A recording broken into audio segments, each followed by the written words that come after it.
Hello children, आज हम बहुत दिनों बाद मिल रहे हैं और मैंने आपको बहुत सारी मात्राएं सब सिखा दी हैं। और आपको पता है, जब हम मात्राएं सीख जाते हैं तो उनका अभ्यास करना बहुत ज़रूरी होता है। तो अगर हम अभ्यास करेंगे तभी हमें लिखना आएगा और हम हिंदी में कम से कम गलतियां करेंगे। तो अभ्यास करने के लिए आपको अब क्या करना है, पहले आपने सभी मात्राओं के शब्द पढ़े और उनकी सब में शब्द में मात्राएं लगाई और उनको जाना कैसे पढ़ते हैं, मात्राओं का अंतर भी आपने समझ लिया।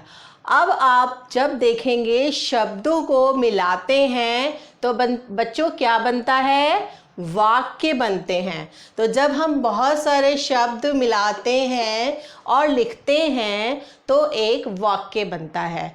तो आज हम वाक्यों का अभ्यास करना शुरू करेंगे। तो देखिए, मैंने आपके सामने यहाँ पर कुछ वाक्य लिखे हुए हैं जो किसके बारे में है, पंडित जी के बारे में एक कुछ लाइनें आपके सामने लिखी हुई हैं। अब मैंने आपको ये बताना है कि इन वाक्यों को लिखते समय हमें क्या क्या बातों का ध्यान रखना चाहिए। जैसे आपने लिखना स्टार्ट किया, एक पंडित जी थे। तो बच्चों, आप लोग क्या गलती करते हो कि जब आप वाक्य लिखने लगते हो तो आप इन ये एक शब्द है एक, दूसरा शब्द है पंडित, तीसरा शब्द है जी, और उसके बाद दूसरा नेक्स्ट शब्द क्या है आपका, थे। तो इन शब्दों के बीच में जो मैंने स्पेस छोड़ी हुई है वो आपकी, हमें कोशिश ये करनी चाहिए कि वो इक्वल होनी चाहिए। शब्दों के बीच में जो स्पेस है वो आपकी एक जैसी आनी चाहिए, तभी आपकी राइटिंग अच्छी लगेगी। ठीक है, तो सबसे पहले इसमें आप क्या देख रहे हैं, एक पंडित। तो इसमें आप सभी मात्राएं एक साथ देखेंगे।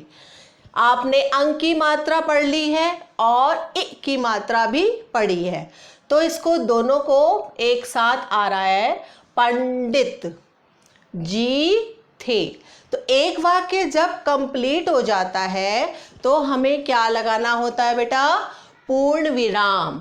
तो मैंने ये देखा है कि बच्चे वाक्य के अंत में पूर्ण विराम नहीं लगाते।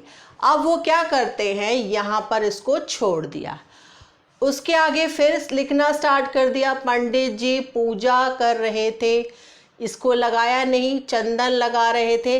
तो बेटा ये पूर्ण विराम लगाना वाक्य के अंत में बहुत ज़रूरी होता है। क्यों ज़रूरी होता है, इससे ये पता लगता है कि ये एक वाक्य कंप्लीट हो गया। इस कंप्लीट वाक्य के बाद यहाँ पर आपने क्या लगाया, पूर्ण विराम, जो कि इंग्लिश में हम इसको फुल स्टॉप कहते हैं। ठीक है, तो यहाँ से आपने अगला वाक्य पढ़ना शुरू करना है, पंडित जी पूजा कर रहे थे।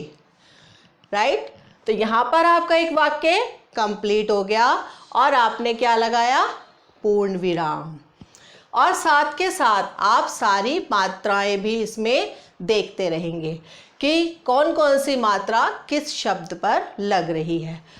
चंदन लगा रहे थे, पूर्ण विराम। ओके, शंख बजा रहे थे, पूर्ण विराम। कंचन और संजय पंडित जी के पास गए। तो ये देखो, ये लिखा है क्या, गए। तो कभी कभी आपने देखा होगा, इसको कुछ बुक्स में य के ऊपर ए भी बना देते हैं, लेकिन हमें गए को कैसे लिखना चाहिए, ग और ए, गए। पूर्ण विराम, कहने लगे पंडित जी हमें भी चंदन लगा दीजिए।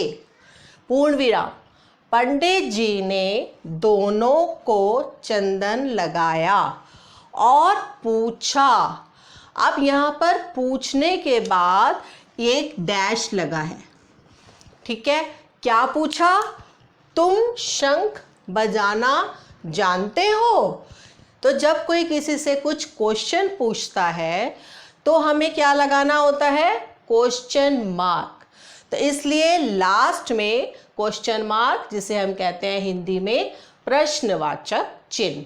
तो यहाँ पर ये प्रश्न पूछा जा रहा है, इसीलिए हमने ये क्वेश्चन मार्क का साइन लगाया है, ठीक है। तो बच्चों, ये इसलिए मैंने आपको वाक्य बताए हैं ताकि आप इसको पढ़ना और लिखना सीख सकें, क्योंकि बच्चे लिखने में क्या गलती करते हैं कि वो हमेशा बहुत सारे में चिन्ह लगाना भूल जाते हैं। जैसे पूर्ण विराम नहीं लगाया, डैश नहीं लगाया, क्वेश्चन मार्क नहीं लगाया।